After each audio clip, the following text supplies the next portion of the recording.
የሆነ ሰው አሳክቶ ታየነውና የሱን ስኬት እያየን በሱ ስኬት ስምት ብለን ቀረድና የኛን ረሳ ነው ያራዳልኝ። ችግራችን የቱ ጋር እንደሆነ ታውቃላችሁ? ሁሉም ሰው ማለት ነው የራሱን ህይወት አስተካክሎ ሰርቶ ልክ የሆነ ሰዓት ማረፍ ባለበት ሰዓት የሚያደርገውን ነገር እኛ ሙሉ ቀናችንን እናደርጋለን። የሆነ ሰው በትርፍ ሰዓቱ የሚሄድበትን ቦታ እኛ ሙሉ ህይወታችንን ለዛ ነገር እንሰጠዋለን። ትክክል ብራዘር። መገፍተር እኮ ጥሩ ነው። የሆነ ያሰለቻል እኮ ሁሌ አይዞህ ወረ በርታ ትችላለህ ብቻ እኮ ያሰለቻል።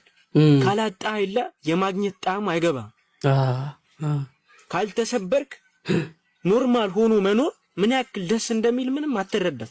እኔ እኮ እንደዚህ ላደርግ እፈልጋለሁ ግን ሰው ምን ይለኛል፣ ጓደኞቼ ምን ይሉኛል ቢያዩኝ እዛ ቦታ ላይ ተገኝቼ።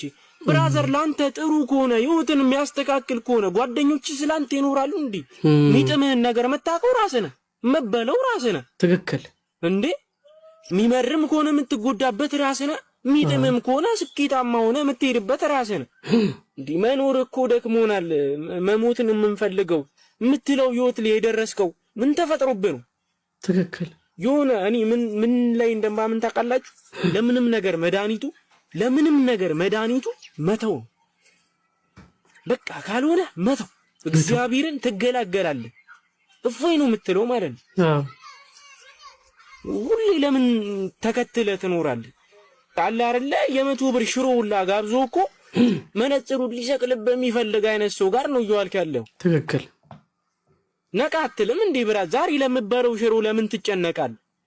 ነገ ስለምንኖረው ህይወት አታስብም? ስለ ትልቅ ነገር አታስብም? በስሜቴነት የሚመራ መንገድ አይደለም። በስሜቴነት እንሂድ አይደለም እያልኩ ያለው። ትክክል እኔ ለምን ዛሬ ላይ እዚህ ተገኘው ብለህ ስታስብ የሆነ በቃ ስሜቱ ያስጠላል። ራስን እንድትወቅሰው ራስን እንድትጠላ አይደለም። ለምን እኔ ዛሬ ላይ እዚህ ተገኘው ማለት ልክ አይደለም ያለውበት ቦታ እንዴ ነቀው በቃ ወደ ሌላ ቦታ ልሂድ ይሄ አላዋጣኝ ማለት ነው እንጂ ለምን እዚህ ቦታ ተገኘው ማለት እኔ ቀሽም ነኝ እኔ አልሆንም እኔ እንዲያኝ አይደለም። ያራዳ ልጅ መንቃን ነው ያራዳ ልጅ። አንዳንዴ እኮ እርድና ራሱ ያቋሉ የምትለው ነገር አለ አይደለ? እርድና ብልጠት ካልተጨመረበት እሱ ራሱ መጥፊያው ነው።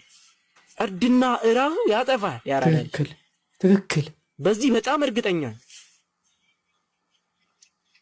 አቃለው ባይነትህ በጨመረ ቁጥር አለማወቅህ ነው እየሰፋ የሚሄደው ያራዳ ልጅ። አንቺና ፈጣሪያችሁ የምታውቁት እኮ የሆነ ነገር አለ አይደለ? ታዲያ ማርያምን አንቺና ፈጣሪሽ የምታውቁት እኮ የሆነ ሚስጥር አለ። ያንን ነገር ይዘሽ ከፈጣሪሽ ጋር ለምን አትይም? መንገድሽ ለማንም አይኖርም ያራዳ ልጅ። ማንም ለማንም አይኖር። ሁሉም በራሱ ሁሉም ለራሱ ገባሻ? ንቃበትና ይለ ስራበት ተኝታ አትቅር ያራዳ ልጅ። ይቆጫል፣ ሚካኤልን ይቆጫል። ትክክል ምክት ይበላል።